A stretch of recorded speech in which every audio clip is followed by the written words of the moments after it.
Welcome to today's podcast, which is on contraception for women who have polycystic ovarian syndrome.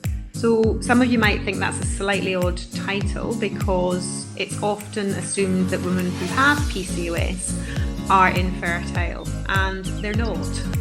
They may have fertility issues, but many of these women can become pregnant, and if they don't want to do so, then that's not good news. And also by using contraception, we can achieve non-contraceptive benefits to manage some of the symptoms which they suffer from. So we'll now crack on with the podcast, and you can post any questions at Paula Podcast on Twitter. Today we're going to talk about contraception and polycystic ovarian syndrome. 20% of women have polycystic ovaries, and those are normal for them. It doesn't mean that they have a disease, and it doesn't mean that they have PCOS.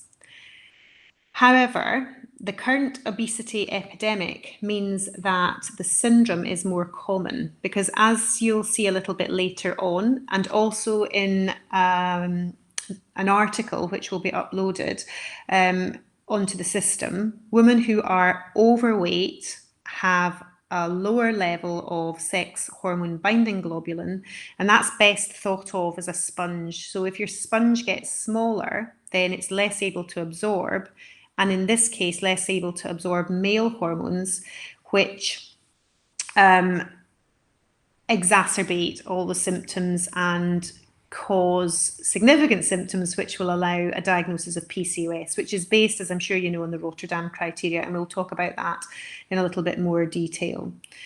Body mass index also affects contraceptive choices, and for women who have a body mass index over 35, it's probably best to avoid combined hormonal contraception, but there are still lots of safe hormonal contraceptive options, and these are mostly they're mostly progestogen only options, but also barrier methods or copper intrauterine devices if that's appropriate, and they have no risk associated with them. So women who have polycystic ovarian syndrome, who have infrequent periods or no periods at all, might not think that contraception is required. And that's incorrect, because what infrequent periods reflects is infrequent ovulation, but it's not never ovulation. So if a woman produces an egg, ovulates, then theoretically there is a risk of pregnancy occurring. And we also know that as women lose weight, so their body mass index comes down, their sex hormone binding globulin goes up, their sponge gets bigger, they have less male hormones, and therefore the condition gets better. So what you see in the slide that you're looking at now is, on the left, the gross appearance of a polycystic ovary. It's larger. Rather than being the size of a walnut, it's about the size of a hen's egg. And you can see those little unruptured follicles on the outside, and that's also reflected on the ultrasound image on the right. And anecdotally, those unruptured follicles are meant to have the appearance of a string of black pearls, and actually that's a very good photograph, or sometimes a cartwheel appearance. And that central part of the ovary secretes more male hormones, and that's quite pivotal to the diagnosis. So the slide will change in a minute or two, and what you'll see is an image which shows that most women who have PCOS will have each one of these drivers in varying degrees. So they will have an alteration in the ratio of LH to FSH. And we know that LH makes male hormones from cholesterol. All sex steroid hormones are derived from cholesterol. And we know that women who are overweight are more likely to be insulin resistant. So two things are important here. Having a higher level of insulin works as a multiplier. It's like an anabolic steroid, so it causes weight gain, and it also affects production of sex hormone binding globulin in the liver. And in addition to that, because weight is increased, we've got a lower level of sex hormone binding globulin. Okay, so thinking about contraception, all of those consultations are an opportunity to address other health issues, particularly weight. If women who have PCOS lose weight, then it will improve their symptoms. So it's actually fairly pivotal. If you think about insulin resistance, sex hormone binding globulin, then it's easy to understand why weight loss is absolutely crucial. And so this is a very common problem, and it's actually quite a complicated problem. And I think it's done often very badly, both in primary and secondary care, because people measure blood tests, but actually they don't provide women with treatment. And so I think what I'm trying to do as best I can is to simplify the situation, try to simplify the information that's provided to you. And the most important thing is to manage what the problem is for the patient. So it may be weight, or it may be very infrequent but very heavy periods. And by using contraception and its non-contraceptive benefits, actually we can address common issues like infrequent heavy periods. We know if we engage with women in the right way and we talk about lifestyle changes, then that will have a significant effect on self-esteem. It's a tricky thing to get right, and it's really tricky for women who've got PCOS because it's more difficult for them to lose weight than it is for women who don't have that condition. And these women were probably created, if you like, to be able to survive in famine situation. But, that's not the situation that we have at the moment, and therefore it's important that we make an effort to support them to lose weight. And that by doing that, we increase the contraceptive choices that are available to them. So we are facing an obesity epidemic. Figures in Europe have trebled since the 1980s, and increasing weight increases the number of women who have a polycystic pattern who then tip over into polycystic ovarian syndrome. And there are a number of things which are associated with obesity. Number one, venous thromboembolism, either DVT or pulmonary emboli, which can potentially kill, hypertension, hyperlipidemia, type 2 diabetes, which we know is on the increase and has been found to be particularly problematic in the current pandemic, and endometrial cancer. So I've talked a little bit already about the pathophysiology of not so much obesity here, but PCOS, although they are very similar. So sex hormone binding globulin, if I could say it, is inversely proportional to weight. Just think about it like a sponge. Your weight goes up, your sponge gets smaller, therefore you have more freely available male hormones, androgens. And then, of course, we have insulin resistance associated with being overweight. And as I said, that's like an anabolic steroid. It will cause weight gain, and it will also influence production of sex hormone binding globulin, which ultimately influences the level of androgen in the systemic circulation.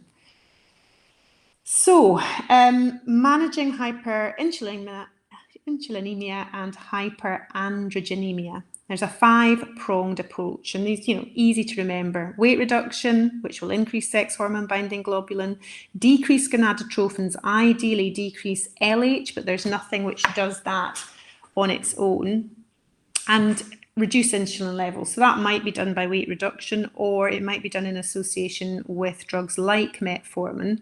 Current thinking is that it's not appropriate to treat PCOS alone with metformin in a woman who's not been diagnosed with type 2 diabetes, but it may be appropriate to treat a PCOS patient with metformin if she's trying to conceive, particularly if she's using a drug like clomiphene to try to stimulate ovulation. And some of our combined pills will have a beneficial effect on systemic androgen levels. That will depend on the progestogen some progestogens are antiandrogenic, and therefore they block the androgen receptor. I initially gave this lecture in Australia, which is why that mention of the paper by Kidson is there. So basically, he is an Australian doctor who was recommending that the contraceptive pill be avoided in women with PCOS if possible. And I think the general medical opinion is that the benefits of using combined pills outweigh any theoretical risks, as long as the woman has been subject to a risk assessment. And so I wouldn't give a woman who had PCOS the combined pill if she had a body mass index over 40. But you do see that coming out of hospital sometimes, because the UK medical eligibility criteria is for healthy women, not for women who have a medical condition. So LH stimulates androgen production from the theca cells. As you'll see, if you have a chance to read the paper, which we're going to upload onto the system, there's a two gonadotrophin, two cell kind of theory. We know, as I said, that all sex steroids are derived from cholesterol. The theca cells will convert cholesterol to androgen. And then the granulosa cells will convert the androgen into estrogen. So if you've got more LH, you're going to have more androgen. So as I said, we don't have a treatment that will specifically lower LH, but we use combined hormonal contraception if we can to reduce both LH and FSH.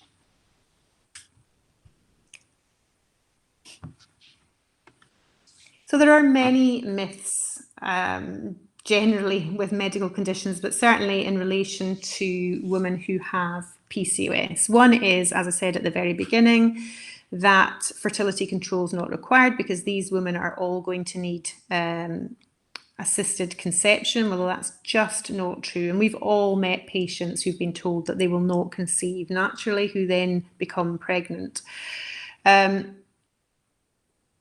It's important to find out what bothers the patient. So if your patient sat in front of you and she's got bad hirsuitism and acne, then you want to be using a treatment which is going to improve that. And she's much more likely to engage with a contraceptive method if it kills two birds with one stone. So a woman would take a pill, a contraceptive pill, if she thought it would reduce excess facial hair. Risk reduction is important. There is an increase in the risk of endometrial cancer in association with PCOS, with nulliparity, with obesity, and endometrial cancer is becoming commoner. So any of the hormonal contraceptive choices that reduce endometrial cancer have a role to play in the management of patients with PCOS. So the next slide is the contraceptive menu, which if you've looked at any of the other podcasts, you will have seen before. You'll also have seen my classification of contraception, which is short-acting, medium-acting, long-acting, and not actually reliable contraceptive choices. So for women with PCOS, the only ones which absolutely should be avoided are the NARCs. Most of the women will be eligible for any of the other choices, unless they have a body mass index really over 35, they're smoking over the age of 35, they're hypertensive, or they have a family history of venous thromboembolism in a first-degree relative under the age of 45. And the other thing to look out for when you're providing women with combined hormonal contraception is a history of migraine with aura. So all of that can be done really fairly quickly.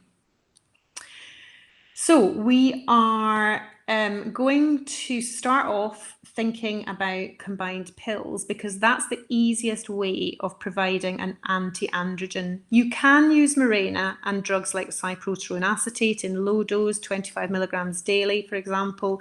But I think for your average general practitioner, that might be outside of your comfort zone. However, just remember that's an option and you can refer patients on. So if we start with the combined pill, oops. Oh, sorry. Okay, so a basic baseline assessment, as I've just run through, really is fairly quick and easy to do. you can see here on this slide that actually the UK MEC 2016 doesn't absolutely contraindicate providing combined hormonal contraception for women who have a body mass index more than 35 but less than 40. However, we know that in women with a body mass index over 30, there's a significant increase in the risk of having DVT.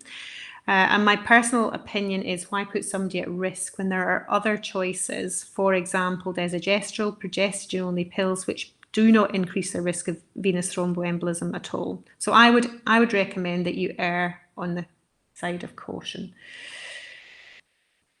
So for women with PCOS, the pill has much more to offer than simply fertility control. And I think that's probably already a message which is coming through in this podcast. The advantages of combined pills generally far outweigh the disadvantages, even in women who have PCOS, as long as there are no absolute contraindications.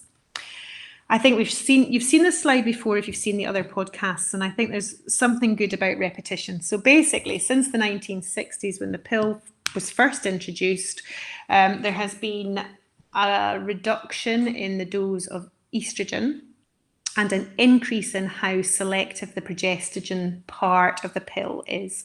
So there are some specific added advantages by choosing the progestogen. And for women who have PCOS, it's best to use an antiandrogenic progestogen. And that will be cyproterone acetate is the most anti-androgenic progestogen, but drospirenone is also anti-androgenic. So that would be in pills like Yasmin. And we shouldn't talk about names, but at least you'll know what I'm talking about.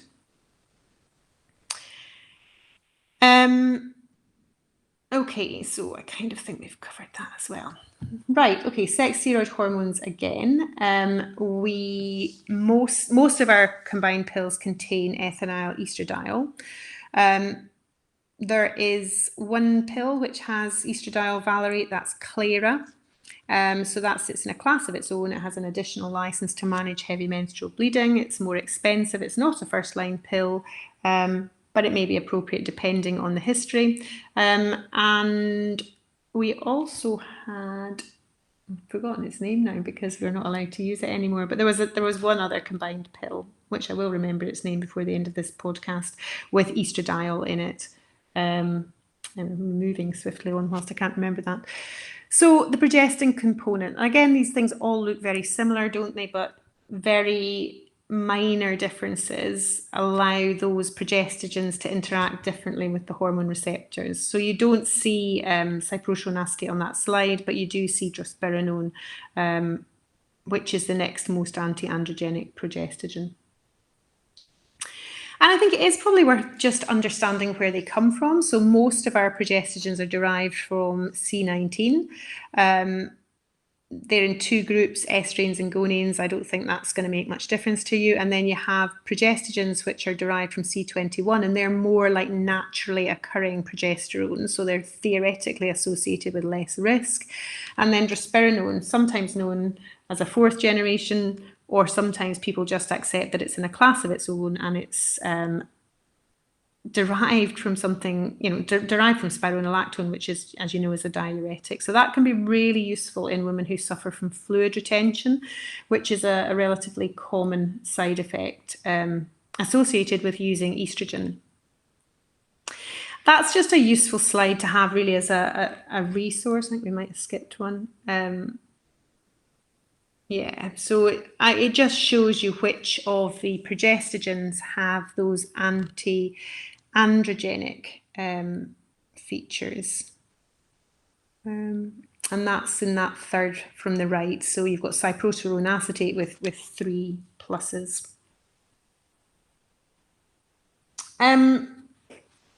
So implications for patients, the use of androgenic progestogens like levonorgestrel and older progestogen in the combined pill can be associated with side effects like, greasy skin, spots. We think it has less impact on VTE risk, but my feeling about that is the real risk is the patient. So we should be thinking risky patients, not risky pills, and making sure that we've done our risk assessment properly. So again, this is just a sort of visual way of seeing which of the progestogens is the most anti-androgenic. So it's cyproterone acetate. Dynagest is anti-androgenic. That's the progestin in Clara, but it loses some of those features when it's associated with estradiol valerate. So if I was you, I would concentrate on cyproterone acetate and drospirenone. And then, of course, we have delivery route choices with combined hormonal contraception. We're not just talking about pills. We need to remember that there is the option of patches. So that's the pill through your skin, if you like to think in simplistic terms, or NuvaRing, the pill through the vagina. And what NuvaRing does is it reduces to an absolute minimum the amount of ethinyl estradiol. Having said that, it has exactly the same contraindications as any of the other combined hormonal contraceptive options. So NuvaRing has some advantages. There is less to do, so there's less to remember, but actually that can be a problem in itself, because when it is time to remember to do it, if there's been a big gap, maybe she's going to forget. The company that make it, MSD, have an SMS reminder system, which patients like. Although NuvaRing has been licensed to be inserted into the vagina for 3 weeks and removed for 1 to induce a withdrawal bleed, it can be left in for 4 weeks and then removed with no loss of contraceptive cover, or it can be left in for 4 weeks, removed, and immediately replaced with a new ring, and that will reduce bleeding. And nobody likes bleeding, I think. Well, a few women do, but mostly I think women are happy not to bleed. So this is a medium-acting reversible contraceptive choice, and the advantage of that to the patient is that she's in control. She's not depending on you to insert and remove her method of contraception. We know from some of the other lectures that I've given that the vagina is a great place to absorb hormones from. NuvaRing avoids the gastrointestinal tract, so that's great in as much as that just increases the uncertainty about how much systemic hormone will be ultimately achieved. And it is a circuitous route. We've been through this before, I think, but you swallow your pill, the sugar coating comes off in the stomach, the active hormone goes into the small bowel, it falls through the manholes there, goes back to the portal circulation, to the liver, where it's chopped up, metabolized, back into the small bowel. Doesn't go through the manholes this time because it's attached to its little tour guide. Gets to the large bowel where the bacteria separate it from its tour guide, falls through the manholes there, into the systemic circulation, and finally goes to where it needs to get to do what it needs to do. So you can see there are lots of situations where that might go wrong. Patient might have been out the night before, had too much to drink, she might vomit before the hormones are absorbed, or she might have diarrhea and everything might go through much more quickly. So there are issues with oral medication making systemic levels less predictable than they are with alternative delivery routes.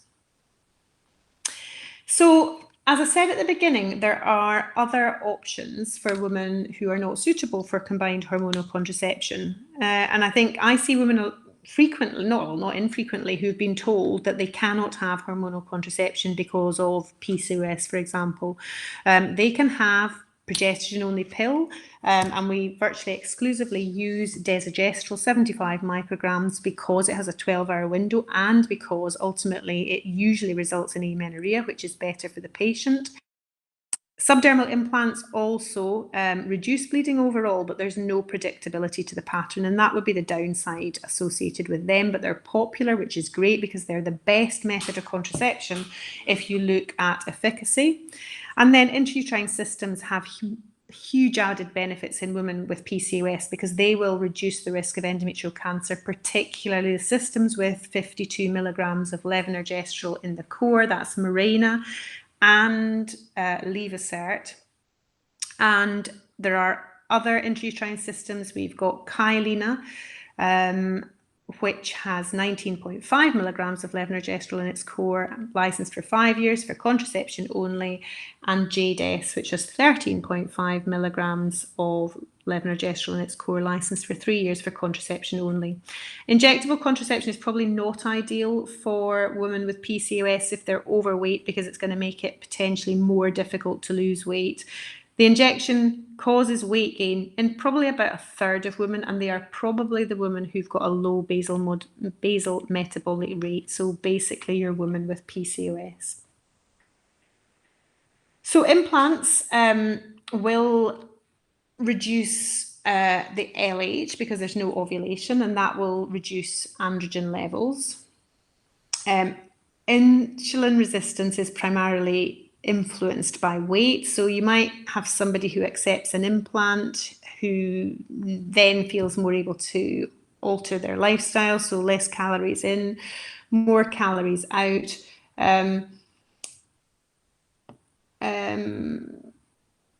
So there is potentially an issue with weight gain. If you look at written information or the summary of product characteristics, it won't necessarily include weight gain, but some women do gain weight with implants. And so for those women, there'll be the associated reduction in sex hormone binding globulin, which will exacerbate the condition. And as their weight goes up, they also get insulin resistance, which, as I've said before, will also exacerbate the condition. So the main benefit with an implant is knowing that the chance of this patient becoming pregnant without her wanting to be pregnant is as low as it can be with any method. So the next slide is showing pictures of JDES and Mirena. As I said before, we now have 2 other intrauterine system choices. We have, in the same family, Kyleena, same frame as JDES. So for women who've not had children, both JDES and Kyleena are slightly more comfortable to fit, and they may be more comfortable once they're in. Levocert is slightly wider than Mirena. Doesn't really make a big difference to how easy or difficult it is to fit, in my opinion. We also have the option of Cyanopress, which I think is a really valuable addition, particularly in the current crisis, because women, once they understand how to self-administer, can be provided with a year's supply of an injectable method of contraception, very similar to Depo-Provera, but it's a more bioavailable molecule. So it's in a slightly lower dose and slightly smaller volume, and it's delivered subdermally. So it's a little tiny needle, either administered in the thigh or the lower abdomen. It can leave dimples, actually. That's the only sort of downside to that. And patients can go onto a website. They can be supervised, first of all, in the clinic, but they can always go back to that website if they need further support for administration of Cyanopress.